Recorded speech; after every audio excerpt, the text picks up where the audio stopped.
Hi guys, and welcome to today's session of the Hindu Decode by Geoid. നമ്മൾ എടുത്തിരിക്കുന്ന news what will be effect of rising military spending. ഇത് പ്രിലിംസിൽ current അഫയേഴ്സിൽ ചോദിക്കാൻ chance ഉള്ള ഒരു ടോപ്പിക്കാണ് G S paper 1-ൽ. അതേപോലെ തന്നെ മെയിൻസിൽ ജി എസ് പേപ്പർ 2-ൽ വരാവുന്നതാണ്. Okay, effect of policies and politics of developed and developing countries on India's interest and Indian diaspora എന്നുള്ളൊരു ഹെഡിൽ വരാൻ ചാൻസ് ഉള്ള ഒരു ടോപ്പിക്കാണ്. സോ ഈ ന്യൂസിനെ പറ്റിയിട്ട് പറയുമ്പോൾ ഈ നാറ്റോ സമ്മിറ്റ് നടന്നിട്ടുണ്ടായിരുന്നു അല്ലേ, ജൂണിൽ ഈ നാറ്റോന്റെ ഒരു സമ്മിറ്റ് നടന്നിട്ടുണ്ടായി. Where member countries agree to spend more money on their military. Okay, ശരിക്കും എനിക്ക് തോന്നുന്നു പോളണ്ടാണ് ഏറ്റവും കൂടുതൽ currently. Poland leads NATO in defence spending as a percentage of their GDP. Okay, 4.1% ഒക്കെയാണ്. പക്ഷേ യുണൈറ്റഡ് സ്റ്റേറ്റ്സ് US ഒരു 3.2% അവർ സ്പെൻഡ് ചെയ്യുന്നുള്ളൂ അവരുടെ GDP-യുടെ. ഓക്കെ, സോ നിങ്ങൾ ഇങ്ങനെയാണ് കമ്പയർ ചെയ്യേണ്ടത്. അതായത് US-ന്റെ ഒരു എക്കോണമിയും പോളണ്ടിന്റെ എക്കോണമി എടുക്കുകയാണെന്നുണ്ടെങ്കിൽ US-ന്റെ എക്കോണമിയുടെ 3.2% എന്നൊക്കെ പറഞ്ഞു കഴിഞ്ഞാൽ അതൊരു വളരെ വലിയൊരു എമൗണ്ട് ആണല്ലേ. സോ പറയുമ്പോൾ അതായത് ഇത്ര ഈ നേഷന്റെ GDP-യുടെ ഇത്ര ശതമാനം നാറ്റോന്റെ ഡിഫൻസിലേക്ക് കൊടുക്കണം എന്നുള്ളതാണ്. ഓക്കെ, സോ അങ്ങനെ നോക്കുമ്പോൾ ഒരു പെർസെൻറ്റേജ് കണക്കെടുക്കുമ്പോൾ പോളണ്ടാണ് മുന്നിൽ എങ്കിൽ കൂടി ടോട്ടലായിട്ട് ആ ഒരു ലാർജസ്റ്റ് സ്പെൻഡർ ശരിക്കും US ആണ്. US is the largest spender in terms of overall dollar amount due to its large economy. അതുകൊണ്ട് തന്നെ നമ്മൾ ട്രംപ് പറഞ്ഞിട്ടുണ്ട്, അതായത് ഞങ്ങൾ മാത്രം ഇനി പൈസ മുടക്കിയാൽ ശരിയാവില്ല, നിങ്ങൾ അതിനനുസരിച്ച് മുടക്കണം. ഓക്കെ, അങ്ങനെ ഒരു പ്രസ്താവനയൊക്കെ നമ്മുടെ ട്രംപ് ഇറക്കിയിട്ടുണ്ടായിരുന്നു. സോ ഇവിടെ അപ്പോൾ നമുക്ക് പറയാനുള്ളത്, മുമ്പൊക്കെ 2% ആയിരുന്നു സ്പെൻഡ് ചെയ്യേണ്ടത്. ഓക്കെ, അവരുടെ GDP-യുടെ, അതായത് the total value of their economy, അതിൻ്റെ ഒരു 2%-ആണ് ഇവർ നാറ്റോന് ഡിഫൻസിന് വേണ്ടിയിട്ട് മാറ്റി വെക്കേണ്ടതെന്നായിരുന്നു.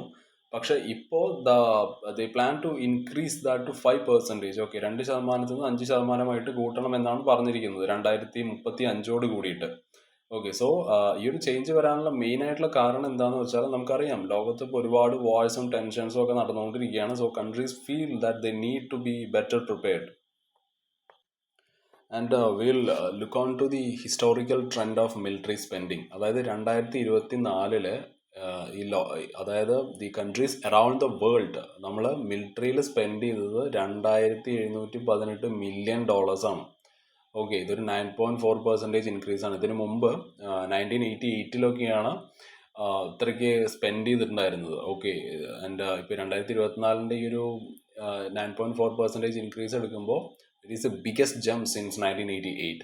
സോ നമുക്കറിയാം ഈ ഒരു റൈസ് ഉണ്ടാവാനുള്ള മെയിൻ ആയിട്ടുള്ള കാര്യങ്ങൾ എന്നുള്ളത് നമ്മുടെ ഈ ഒരു ഓൺഗോയിങ് കോൺഫ്ലിക്ട്സ് ആണ്.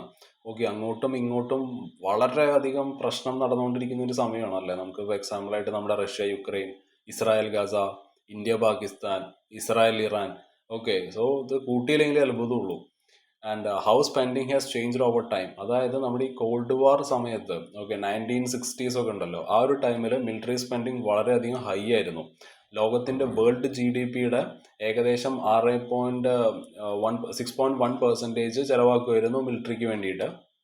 പിന്നീട് 1998 ഒക്കെ ആവുന്ന ടൈമിൽ നമുക്ക് ആ ഒരു ഡ്രോപ്പ് കാണാൻ പറ്റും. 6.1% അത് 2.1% ആയിട്ട് കുറയുന്നുണ്ട്. സോ അത് കാണുന്നത് as the global tensions have reduced during that time 1998-ലൊക്കെ. പിന്നീട് നമ്മുടെ 2015 ആവുമ്പോൾ അത് 2.3% ആയിട്ടൊക്കെ കൂടുന്നുണ്ട്. ഇപ്പോൾ അത് പിന്നെയും 2024-ല് 2.5% ആയി. ഓക്കെ, 2015-ൽ അത് 2.3% ആയിരുന്നു. Okay, so as new conflicts emerged അല്ലേ. സോ മിലിറ്ററി സ്പെൻഡിങ് കൂടുന്നത് when global tensions and war rise ചെയ്യുന്ന സമയത്താണ്. അതേപോലെ അത് താഴുന്നത് ഡ്യൂറിങ് പീസ്ഫുൾ ടൈംസ്. ഓക്കെ, അതാണ് നമ്മളിവിടുന്ന് മനസ്സിലാക്കേണ്ടത്. ഇപ്പം നമ്മൾ മിലിറ്ററിയിൽ ഏറ്റവും കൂടുതൽ സ്പെൻഡ് ചെയ്യുന്ന ആൾക്കാരുടെ കണക്കെടുക്കുകയാണെന്നുണ്ടെങ്കിൽ നമുക്കറിയാം, of course the biggest Splendor നമ്മുടെ US തന്നെയാണ്. US ഏകദേശം മിലിറ്ററിയിൽ സ്പെൻഡ് ചെയ്യുന്നത് $997 ബില്യൺ ആണ്. ഓക്കെ, US കഴിഞ്ഞിട്ട് പിന്നെ വരുന്ന ആൾക്കാർ നമ്മുടെ ചൈനയാണ്. ചൈന ഏകദേശം $314 ബില്യൺ ചൈന സ്പെൻഡ് ചെയ്യുന്നുണ്ട്. ചൈന കഴിഞ്ഞാൽ പിന്നെ റഷ്യയാണ്. റഷ്യ ഏകദേശം $149 ബില്യൺ റഷ്യ സ്പെൻഡ് ചെയ്യുന്നുണ്ട്. പിന്നെ ജർമ്മനിയാണ്. ജർമ്മനി ഏകദേശം ഒരു $88.5 ബില്യൺ അവർ സ്പെൻഡ് ചെയ്യുന്നുണ്ട്. അത് കഴിഞ്ഞാൽ പിന്നെ നമ്മളാണ്. ഓക്കെ, ഇന്ത്യയാണ്. 86.1 ബില്യൺ ആണ് നമ്മൾ സ്പെൻഡ് ചെയ്യുന്നത്. നിങ്ങൾ ഈ ഡിഫറൻസ് ഒന്ന് മനസ്സിലാക്കണം. ഓക്കെ, നമ്മുടെ ഡിഫൻസ് നമ്മൾ മിലിറ്ററിയിൽ സ്പെൻഡ് ചെയ്യുന്നത് ഏകദേശം 86 ആണ്. ഏറ്റവും ബിഗ്ഗസ്റ്റ് സ്പെൻഡർ US ആണ്. ഓക്കെ, US 997 ബില്യൺ ആണ്. ആ ഒരു ഡിഫറൻസ് ഒന്ന് നോക്കി നോക്കൂ. ഓക്കെ, പിന്നെ ഗ്ലോബൽ ഷെയറിന്റെ കാര്യം എടുക്കുമ്പോൾ ഈ ടോപ്പ് 15 കൺട്രീസ് ഉണ്ടല്ലോ, the top 15 countries make up 80% of all military spending in the world. Okay, ഈ നാറ്റോ മെമ്പേഴ്സിന്റെ കാര്യം എടുക്കുകയാണെന്നുണ്ടെങ്കിൽ അവർ ഏകദേശം 32 നാറ്റോ മെമ്പേഴ്സ് എടുക്കുകയാണെന്നുണ്ടെങ്കിൽ അവർ തന്നെ ഏകദേശം ടുഗെദർ സ്പെൻഡ് 1506 ബില്യൺ. ഓക്കെ, ഇതന്നെ ടോട്ടൽ സ്പെൻഡിങ്ങിന്റെ കാര്യം എടുക്കുകയാണെങ്കിൽ 55% നാറ്റോ കൺട്രീസ് തന്നെ ഉണ്ട്. പിന്നെ ഈ GDPയുടെ പെർസെൻറ്റേജ് ആയിട്ടുള്ള ഒരു മിലിറ്ററി സ്പെൻഡിങ് നടത്തുന്ന ആൾക്കാരുടെ കണക്കെടുത്തു കഴിഞ്ഞാൽ സൗദി അറേബ്യ ടോപ്പാണ്. ഓക്കെ, ഈ നോൺ വാർ കൺട്രീസ് ആണല്ലോ ഇവരൊക്കെ. Okay, so it is the highest among non war countries. അതായത് സൗദി അറേബ്യ 7.3%, അവരുടെ GDPയുടെ 7.3% അവർ സ്പെൻഡ് ചെയ്യുന്നത് ഡിഫൻസിലാണ്. പോളണ്ട് അവരുടെ നമ്മൾ പറഞ്ഞില്ല നാറ്റോയിലെ, അപ്പോൾ ഈ പോളണ്ട് 4.2% സ്പെൻഡ് ചെയ്യുന്നത്, അവരുടെ GDPയുടെ 4.2% അവർ മിലിറ്ററിയിൽ സ്പെൻഡ് ചെയ്യുന്നുണ്ട്. USA 3.4%. അതാണ് ആ ഒരു വ്യത്യാസം നോക്കണം. ഇത് ഞാൻ പറഞ്ഞത് ടോട്ടൽ അവരുടെ എക്കോണമിയുടെ, അവരുടെ GDPയുടെ പെർസെൻറ്റേജ് ആണ്. ഓക്കെ, സോ ആ ഒരു ഡിഫറൻസ് ഇവിടെ ഉണ്ട്. ഓക്കെ, അപ്പോൾ പോളണ്ട് 4.2% ആണ്, USA 3.4% ആണെന്ന് പറഞ്ഞിട്ട് USA അല്ലേ കൂടുതൽ. ഓക്കെ, സോ അത് അവരുടെ ആ ഒരു എക്കോണമി അനുസരിച്ച് അത് മാറും.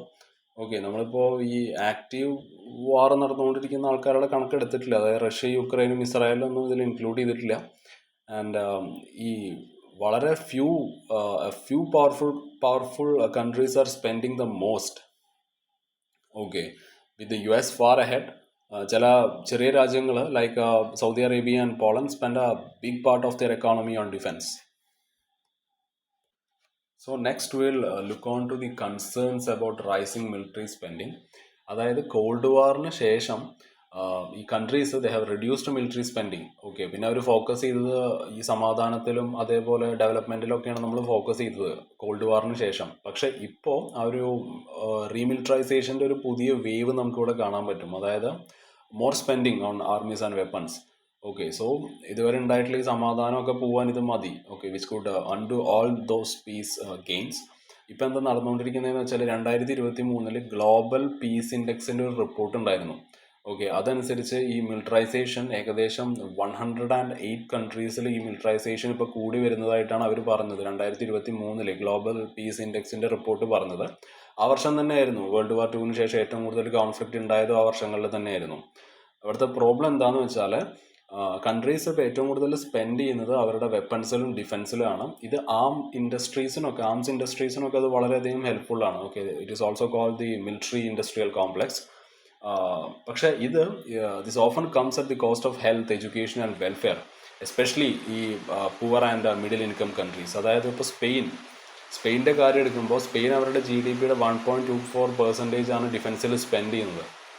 ഓക്കെ, ഇവർ നാറ്റോൻ്റെ ഭാഗം ആയതുകൊണ്ട് തന്നെ, നാറ്റോ പറഞ്ഞിട്ടുണ്ടല്ലോ, നാറ്റോൻ്റെ പുതിയൊരു ഇത് പ്രകാരം 5% ഇവർ സ്പെൻഡ് ചെയ്യണമെന്നാണല്ലോ.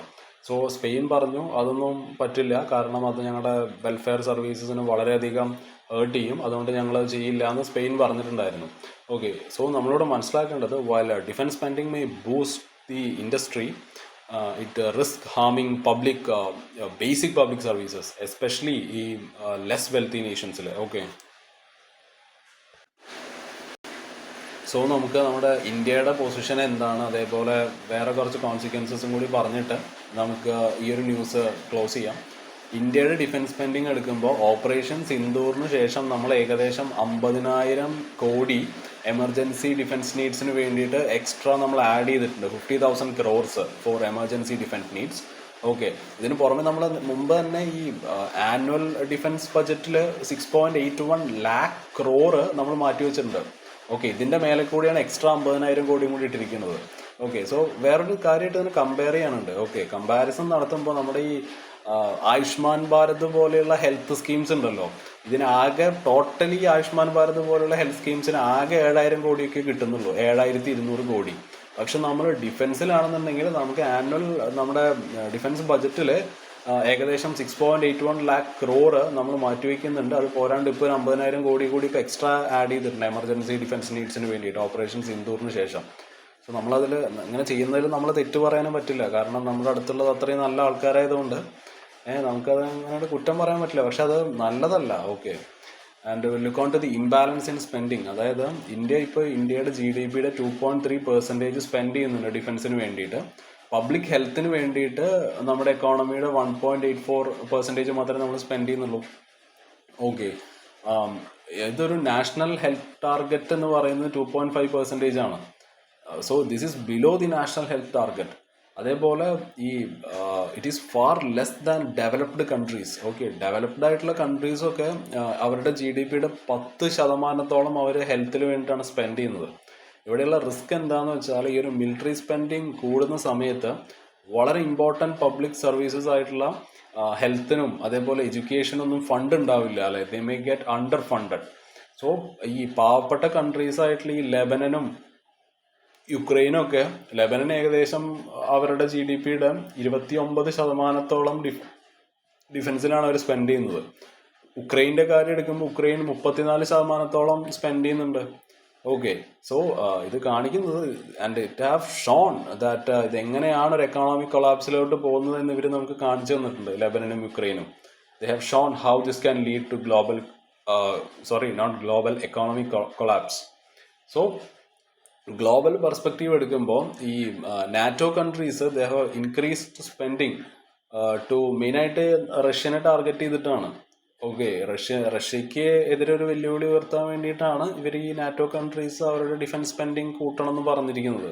പക്ഷേ ക്രിട്ടിക്സ് പോയിന്റ് ഔട്ട് ചെയ്യുന്നത് എന്താന്ന് പറഞ്ഞാൽ, ഈ റഷ്യയുടെ എക്കോണമിയുടെ കണക്കെടുക്കുമ്പോൾ റഷ്യയുടെ എക്കോണമി ഏകദേശം 25 ടൈംസ് സ്മോളറാണ് നാറ്റോ കൺട്രീസിനെ വെച്ച് നോക്കുമ്പോൾ. ഓക്കെ. അതേപോലെ ഈ അവരുടെ മിലിറ്ററി ബജറ്റ് ഈ നാറ്റോസിനെക്കാളും 10 ടൈംസ് കുറവാണ്, 10 times less. It is the military budget is 10 times less and Russia's economy is 25 times smaller than NATO's. So this massive increase may be disproportionate എന്നാണ് പറഞ്ഞത്. Okay. അതേപോലെ ഇതൊരു ഗ്ലോബൽ ഡെവലപ്മെന്റിന് വളരെയധികം ഹാം ചെയ്യും. Okay, global ഡെവലപ്മെന്റിന് മാത്രമല്ല, ഒരു human വെൽബീയിങ്ങിനെ തന്നെ Ham ചെയ്യും. ഓക്കെ. സോ ഇന്ത്യയുടെ കാര്യം പറയുമ്പോൾ India is prioritising defence more than health, അല്ലെ? ഈ ഒരു trend it is very risky. Okay, not just for India but globally. Okay, ഈ മിലിറ്ററിയിലുള്ള over spending it could hurt ordinary people by reducing money for hospitals, schools and social welfare. Okay, so that's it. So we'll move on to the next news, which is what the neutral cleanup of Bihar's poll rolls really is. So ഇത് പ്രിലിംസിൽ നമ്മുടെ GS paper 1-ൽ Indian polity and ഗവർണൻസിൽ വരാൻ chance ഉള്ള ഒരു ന്യൂസാണ്. Okay, ആ ഒരു constitution, political system, panchayat raj, public policy, right issues and all. അതേപോലെ തന്നെ മെയിൻസിൽ GS പേപ്പർ 2-ൽ വരാൻ ചാൻസ് ഉള്ള ഒരു ന്യൂസാണ്. ഇത് government policies and interventions for development in various sectors and issues arising out of the design and implementation എന്നുള്ളൊരു ഹെഡിൽ വരാൻ ചാൻസ് ഉള്ളൊരു ന്യൂസാണ്. സോ ഈ ഒരു ന്യൂസിൻ്റെ ബാക്ക്ഗ്രൗണ്ട് എടുക്കുമ്പോൾ എന്താണ് ബീഹാറിൽ നടന്നുകൊണ്ടിരിക്കുന്നത്? So India is changing how it checks who can vote. Okay, right now Bihar election commission, they are revising the voter list just before the upcoming state assembly election. So ഈ ഒരു പ്രോസസ്സിനെ വിളിക്കുന്നത് SIR എന്നാണ്, special intensive revision. Why is it a big deal എന്ന് ചോദിച്ചു കഴിഞ്ഞാൽ, ഏകദേശം 4.74 crore voters they are affected. ഏകദേശം ബീഹാറിൻ്റെ വോട്ടേഴ്സിൻ്റെ 60% ആൾക്കാർ ഇത് ബാധിക്കുന്നുണ്ട്. വോട്ടർ ലിസ്റ്റിൽ നിലനിൽക്കാൻ വേണ്ടിയിട്ട്, to stay on the voter list, people must now show proof that they are Indian citizens. So എന്തൊക്കെ പ്രൂഫുകളാണ് വേണ്ടതെന്ന് ചോദിച്ചു കഴിഞ്ഞാൽ, you have to show documents like the birth certificate, അതേപോലെ school leaving certificate, land ownership paper, citizenship certificate. So ഈ ബീഹാറിൻ്റെ rural areas എടുക്കുമ്പോൾ കുറേ ആൾക്കാരുടെ അടുത്ത്, അതായത് many people don't have these documents. എന്തുകൊണ്ടാണെന്ന് വെച്ചാൽ ഇത്രയും കാലങ്ങളായിട്ട് government didn't give out such papers properly. Okay, so what could happen, അതായത് ഇന്ത്യൻ സിറ്റിസൺസ്, അതായത് ജെന്യൂൻ ആയിട്ടുള്ള ഇന്ത്യൻ സിറ്റിസൺസിന് they will lose their right to vote, അല്ലേ? ജസ്റ്റ് ബിക്കോസ് അവരുടെ ആ ഒരു പേപ്പറിൽ അവരുടെ പേരില്ലാത്തത്, അവരുടെ കയ്യിൽ ആവശ്യത്തിന് പേപ്പേഴ്സ് ഇല്ലാത്തത് കൊണ്ട് they can't because they can't prove it on papers. അതായത് many genuine Indian citizens may lose their right to vote just because they can't prove it on paper. So this make the process very unfair and stressful, especially for poor and rural people. So ഇങ്ങനത്തെ ഈ ഒരു പുതിയ rules ആരൊക്കെയാണ് effect ചെയ്യുന്നതെന്ന് ചോദിച്ചാൽ നമ്മൾ പറഞ്ഞു the new voter list rules in Bihar are hurting certain groups, okay, more than others.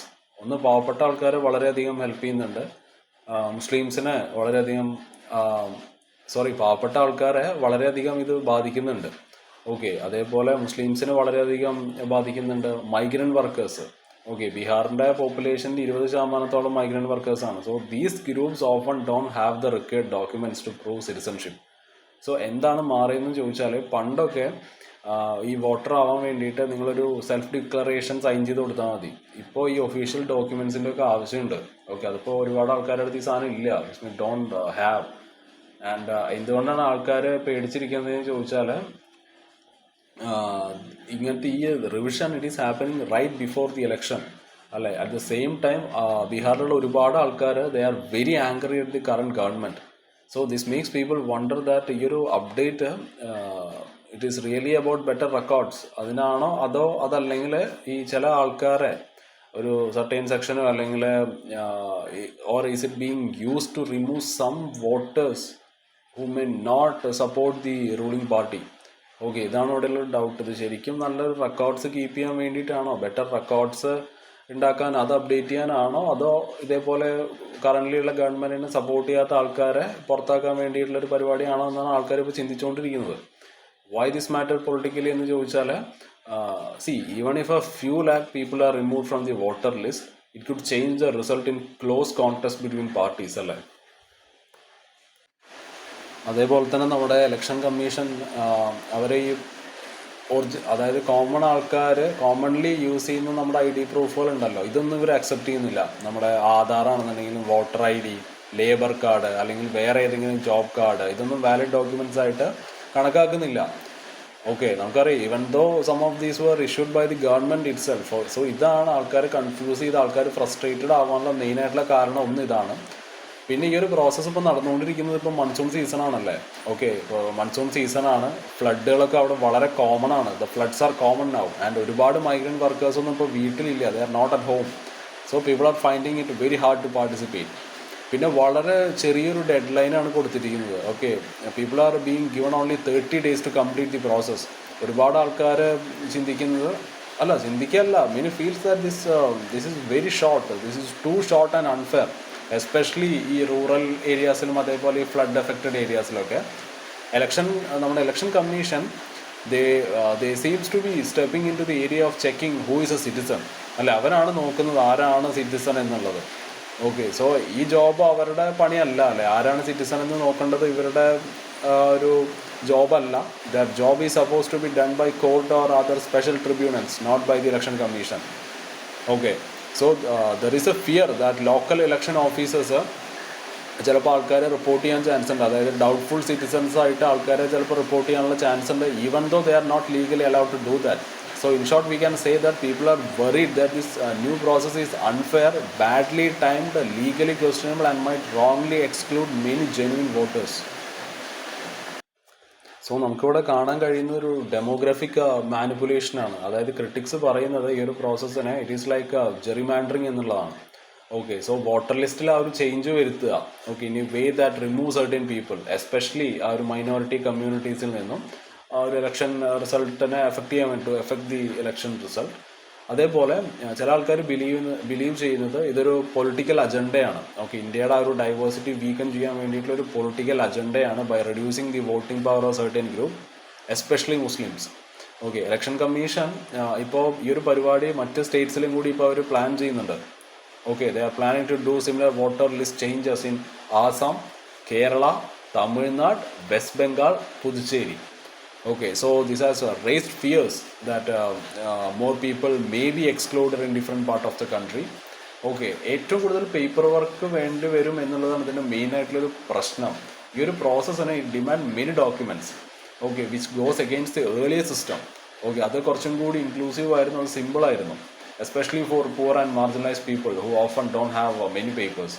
ഇവിടെ ഒരു വേറെ ലീഗൽ ചാലഞ്ചിൻ്റെ കാര്യം എടുക്കുമ്പോൾ സുപ്രീം കോർട്ടിൽ this process is being challenged. Okay, ഇത് ഒരുപാട് കീ റൈറ്റ്സിന് വയലേറ്റ് ചെയ്യുന്നുണ്ട്. റൈറ്റ് ടു ഇക്വാലിറ്റിയെ വയലേറ്റ് ചെയ്യുന്നുണ്ട്, right against discrimination, right to dignity, right to vote, ഇതിനെല്ലാം വയലേറ്റ് ചെയ്യുന്നുണ്ട്. ഓക്കെ, ഈ ഒരു മെത്തേഡ് അലൗ ചെയ്ത് കഴിഞ്ഞാൽ നമ്മുടെ ഇന്ത്യൻ ഇലക്ഷൻ സിസ്റ്റത്തിൻ്റെ ആ ഒരു ട്രസ്റ്റിനെ തന്നെ ഇത് ഡാമേജ് ചെയ്യും. And which is a very core part of the constitution and essential for democracy. So in short we can say that ഒരുപാട് ആൾക്കാർ വിശ്വസിക്കുന്നത് ഈ ഒരു പുതിയ voter list update it could harm our democracy, exclude vulnerable groups and weaken the constitutional rights. So നമുക്ക് നമ്മുടെ next ന്യൂസിലോട്ട് പോവാം, which is fostering innovation from business models to deep tech. ഇത് പ്രിലിംസിൽ GS പേപ്പർ 1 ജനറൽ സയൻസിൽ വരാൻ chance ഉള്ള ഒരു ടോപ്പിക്കാണ്. അതേപോലെ തന്നെ മെയിൻസിൽ GS പേപ്പർ 3 വരാൻ ചാൻസ് ഉള്ളതാണ്. അതായത് achievements of Indians in science and technology, indigenisation of technology and developing new technology. Okay, so ഈ ന്യൂസ് നമ്മുടെ ഇന്ത്യയുടെ സ്റ്റാർട്ടപ്സിനെ പറ്റിയിട്ടുള്ളതാണ്. ഇന്ത്യയുടെ ആ ഒരു startup scene it has been doing well by creating smart business ideas. Okay, like ഈ online shopping ഒക്കെ ഉണ്ടല്ലോ, അതായത് like selling things online, e commerce, അതേപോലെ ഫിൻടെക്, അതായത് it is helping people to pay digitally. പക്ഷേ ഇപ്പോൾ ഇന്ത്യക്ക് വേണ്ടത് നമ്മൾ കുറച്ചും കൂടി ഈ ഒരു ഫീൽഡിൽ we need to go deeper. Okay, നമ്മൾ വെറുതെ ആപ്പും വെബ്സൈറ്റൊന്നും ഉണ്ടാക്കിയാൽ പോരാ, but we should actually invent new technologies. നമ്മുടെ മന്ത്രിയായിട്ടുള്ള പീയൂഷ് ഗോയൽ പറഞ്ഞത് startups it should work on deep tech എന്നാണ്. ദിസ് മീൻസ് വളരെ വലിയ കോർ ഇന്നോവേഷൻസ് ആണ് നമുക്ക് വേണ്ടത്. ലൈക്ക് ഈ ആർട്ടിഫിഷ്യൽ ഇൻ്റലിജൻസിലൊക്കെ we should through artificial intelligence we should teach machines to think. അതേപോലെ റോബോട്ടിക്സിലാണെന്നുണ്ടെങ്കിൽ കുറച്ചും കൂടി സ്മാർട്ടർ മെഷീൻസ് നമുക്ക് ഉണ്ടാക്കാൻ പറ്റും. ഓക്കെ, അതേപോലെ മെറ്റീരിയൽ സയൻസ് ഉപയോഗിച്ച് we could discover new strong or smarter materials. Advance manufacturing നടത്താൻ പറ്റും using hi tech ways to make things better and faster. So ഈ ഒരു ടെക്നോളജി വെറുതെ യൂസ് ചെയ്യാതെ ഇന്ത്യ ഫോക്കസ് ചെയ്യേണ്ടത് we should create the technology of the future.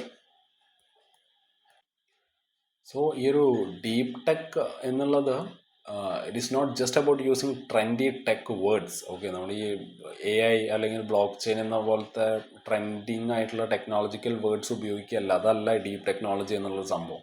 It is about real, okay, deep science ആണ് and engineering work.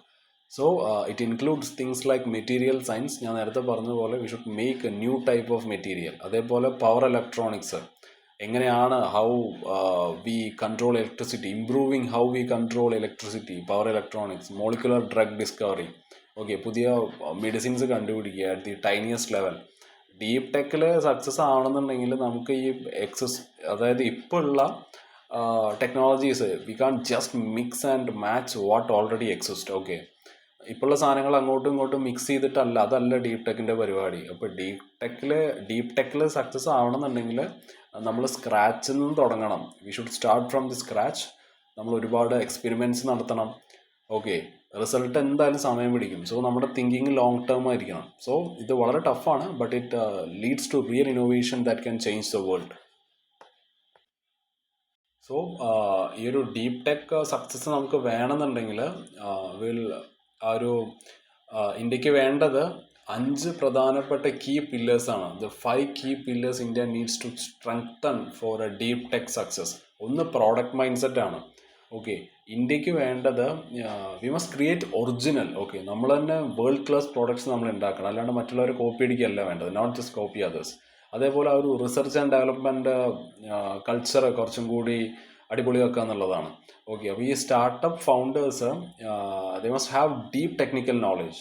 Okay, പിന്നെ അവർ ഈ real റിസർച്ചിലും ഡെവലപ്മെൻറ്റിലൊക്കെ അവർ involve ചെയ്യണം. Okay, business മാത്രമായിരിക്കരുത് അവരുടെ മോട്ടീവ്. ഓക്കെ, ഒന്ന് റിസർച്ച് ആൻഡ് ഡെവലപ്മെൻറ്റ് കൾച്ചറാണ്, പിന്നെ product mindset ആണ്. സ്വന്തമായിട്ട് original ആയിട്ടുള്ള സാധനങ്ങൾ ഉണ്ടാക്കുക, വേൾഡ് ക്ലാസ് പ്രോഡക്റ്റ് ഉണ്ടാക്കുക. പിന്നെ ടെക്നിക്കൽ ഡെപ്ത്, അതായത് go beyond just readymade tools. Okay, പിന്നെ നമ്മൾ ഫോക്കസ് ചെയ്യേണ്ടത് ഈ സയൻസും അതേപോലെ എഞ്ചിനീയറിങ്ങിലും ഇതിലൊക്കെ കൂടുതൽ ഫോക്കസ് ചെയ്യുക. We must focus on understanding the science and engineering behind the tools. Okay, അപ്പോൾ അത് ഒരു ടെക്നിക്കൽ ഡെപ്ത്. പിന്നെ എഡ്യൂക്കേഷൻ സിസ്റ്റമാണ്. ഓക്കെ, വളരെ സ്ട്രോങ് ആയിട്ടുള്ള ബേസിക്സ് കുട്ടികൾക്ക് പറഞ്ഞു കൊടുക്കുക, പ്രത്യേകിച്ച് മാത്സിലും സയൻസിലും ടെക്നോളജിയിലും. പിന്നെ സ്റ്റുഡൻസിനെ എൻകറേജ് ചെയ്യുക, കമ്പൈൻഡ് സബ്ജക്ട്സ് എടുക്കാൻ വേണ്ടി എൻകറേജ് ചെയ്യുക. നമുക്ക് വേണമെങ്കിൽ ബയോളജിയുടെ കൂടെ വല്ല ടെക്നോളജി അല്ലെങ്കിൽ ഡിസൈനും അതിൻ്റെ കൂടെ ഒരു എഞ്ചിനീയറിങ്ങും. ഓക്കെ, അത് പഠിക്കാൻ അത്രത്തോളം എളുപ്പമായിരിക്കും എന്നറിയില്ല, പക്ഷെ അത് അങ്ങനെ ചെയ്തു കഴിഞ്ഞാൽ നന്നായിരിക്കും. ഓക്കെ, ഈ ഒരു കമ്പൈൻഡ് സബ്ജക്റ്റ് എന്നുള്ള ഐഡിയ നല്ലതാണ്. സോ എഡ്യൂക്കേഷൻ സിസ്റ്റത്തിൽ വരേണ്ട മാറ്റം പറഞ്ഞു. പിന്നെ ഗവൺമെൻറ് പോളിസിയാണ്. Okay, so government should support the startup with smart and flexible policies. Okay, and they must move beyond just giving space in incubators. നമ്മൾ ഫണ്ടിങ് കൊടുക്കണം, ടാക്സ് ബ്രേക്കുകൾ അവർക്ക് പ്രൊവൈഡ് ചെയ്യണം, ഗ്ലോബൽ എക്സ്പോഷർ. ഓക്കെ, ഇതൊക്കെയാണ് കൊടുക്കേണ്ടത്. So together these five pillars can help India lead in deep tech innovation. Okay, not just to follow. അതേപോലെ തന്നെ നമ്മൾ ഇന്ത്യയുടെ കാര്യം എടുക്കുമ്പോൾ ഇന്ത്യയിലുള്ള എഞ്ചിനീയേഴ്സിന് അവർക്കറിയാം, അതായത് എങ്ങനെയാണ് ഒരു ടൂള് യൂസ് ചെയ്യേണ്ടതെന്നൊക്കെ അവർക്ക് അറിയാം. പക്ഷെ they don't know how those tools work. Okay, in India many engineers learn how to use tools but not how those tools work. Okay, so ഇത് ഇങ്ങനെ ഉണ്ടാവാനുള്ള മെയിൻ ആയിട്ടുള്ള കാരണം അവർക്ക് അധികം ട്രെയിനിങ് കിട്ടിയിട്ടുണ്ടാവില്ല. Okay, they get less training in theory and deep concept. So നമുക്കിവിടെ വേണ്ടത് ബെറ്റർ ലേണിംഗ് ആണ്. അതായത് ഒരു ഇൻ്റർ ഡിസിപ്ലിനറി പ്രൊജക്റ്റാണ് നമുക്ക് വേണ്ടത്. നേരത്തെ മെൻഷൻ ചെയ്തതുപോലെ തന്നെ ഡിഫറെൻറ്റ് ഫീൽഡ് അത് മിക്സ് ചെയ്യാൻ പറ്റണം. ടെക്നോളജിയുടെ കൂടെ ബയോളജി അല്ലെങ്കിൽ ഫിസിക്സ് മിക്സ് ചെയ്യണം, അതിൻ്റെ കൂടെ ഒരു ഡിസൈനും മിക്സ് ചെയ്യണം. പിന്നെ അക്കാഡമി ഇൻഡസ്ട്രി കൊളാബറേഷനാണ്. കോളേജും കമ്പനീസും they should work together. Problem based ലേണിങ്ങിലാണ് നമ്മൾ ഫോക്കസ് ചെയ്യേണ്ടത്. ഓക്കെ, സ്റ്റുഡൻസിൻ്റെ അടുത്ത് റിയൽ വേൾഡ് പ്രോബ്ലംസ് സോൾവ് ചെയ്യാനുള്ള ആ ഒരു ഇതാണ് ഉണ്ടാക്കേണ്ടത്, not just memorising the textbook. Government support എടുക്കുമ്പോൾ ഗവൺമെൻറ് എങ്ങനെയാണ് ഈ ഒരു ഡീപ് ടെക് സ്റ്റാർട്ടപ്പ് ബിൽഡ് ചെയ്യേണ്ടതെന്ന് ചോദിച്ചാൽ ഒന്ന് ഫാബ്രിക്കേഷൻ ലാബ്സ് ഉണ്ടാക്കുക എന്നുള്ളതാണ്. ഓക്കെ, ആ ഒരു ഫിസിക്കലായിട്ട് ആ ഒരു ടെക്നോളജി അതേപോലെ ആ ഒരു ഹാർഡ്വെയറും ടെസ്റ്റ് ചെയ്യാനുള്ള ഒരു setup, place to make physical tech and test hardware. അതേപോലെ പൈലറ്റ് പ്ലാൻസ്. ഓക്കെ, പുതിയ ഐഡിയാസ് ടെസ്റ്റ് ചെയ്യാൻ വേണ്ടിയിട്ട് ഫാക്ടറീസ് പോലെ തന്നെ ചെറിയ factories, small version of factories to test new ideas. പിന്നെ സർട്ടിഫിക്കേഷൻ സെൻറ്റേഴ്സ്. ഓക്കെ, പുതിയതായിട്ട് ഏതെങ്കിലും ടെക്നോളജി വന്നു കഴിഞ്ഞാൽ അത് ഫാസ്റ്റായിട്ട് ടെസ്റ്റ് ചെയ്യാനും അപ്രൂവ് ചെയ്യാനുള്ള സെറ്റപ്പാണ്. So certification centres. So these steps will help young deep tech startups build real useful technologies from the ground up. So way forward നോക്കുമ്പോൾ നമുക്കിവിടെ പറയാനുള്ളത് എന്താണ് ഇന്ത്യ ചെയ്യേണ്ടതെന്ന് ചോദിച്ചാൽ, ഒന്ന് ഈ ഓൺടർപ്രണേഴ്സിനെ സപ്പോർട്ട് ചെയ്യുക എന്നുള്ളതാണ്. ഓക്കെ, ശരിക്കും ഈ സയൻസും ടെക്നോളജിയും ഒക്കെ ശരിക്കും ട്രൂലി ഇത് അണ്ടർസ്റ്റാൻഡ് ചെയ്യാൻ പറ്റുന്ന ആൾക്കാരെ ഓൺടർപ്രണേഴ്സിനെ സപ്പോർട്ട് ചെയ്യുക. ഓക്കെ, വെറുതെ ഒരു ബിസിനസ് എന്നുള്ളൊരു കണ്ണിൽ കൂടെ മാത്രം കാണാതെ ഓക്കെ ഇതിനെപ്പറ്റി റിയൽ ആയിട്ട് who truly understand the science and tech അങ്ങനത്തെ ആൾക്കാരെ പ്രൊമോട്ട് ചെയ്യുക അല്ലെങ്കിൽ സപ്പോർട്ട് ചെയ്യുക. അപ്പോൾ ഡീപ്പ് നോളജ് ഫൗണ്ടേഴ്സ്, അതേപോലെ സ്ട്രോങ് ഇൻസ്റ്റിറ്റ്യൂഷൻസ്, കോളേജും യൂണിവേഴ്സിറ്റീസും they must teach core science and encourage innovation. Okay, വെറും ഒരു റോട്ട് ലേണിംഗ് അല്ല. Okay, they must teach core science, അതേപോലെ ഇന്നോവേഷൻസ് എൻകറേജ് ചെയ്യാം. പിന്നെ എജൈൽ ഗവൺമെൻറ് സപ്പോർട്ടാണ്. Government they should give fast, smart and long term support to the deep tech project. Okay, that can make a big impact. So ഇങ്ങനത്തെ ഒരു world class deep tech products to create world class deep tech products that are born in India, build for the world. ഇതാണ് നമ്മുടെ goal. Okay, ഇന്ത്യയിൽ ഉണ്ടായത് okay ലോകത്തിന് ഉപയോഗിക്കാൻ പറ്റുന്നത്, okay ലോകത്തിന് വേണ്ടിയിട്ട് ബിൽഡ് ചെയ്ത്, it is build for the world but it is born in India. ഇതാണ് നമ്മുടെ ഗോൾ, ഇതാവണം നമ്മുടെ goal, to create world class deep products. So നമ്മൾ this shift will make India a global leader in real innovation. അല്ലാതെ വേറെ മറ്റാൾക്കാരുണ്ടാക്കിയ technology use ചെയ്യുന്ന ഒരു യൂസറായിട്ടല്ലാതെ ഈ ഒരു ഷിഫ്റ്റ് നമ്മൾ കൊണ്ടുവന്ന് കഴിഞ്ഞാൽ this will make India a global leader in real innovation, not just a user of other technologies. Okay, so that's it. നാളെ അപ്പോൾ വേറെ കുറച്ച് ന്യൂസസ് ആയിട്ട് കാണാം. Okay, bye, have a nice day.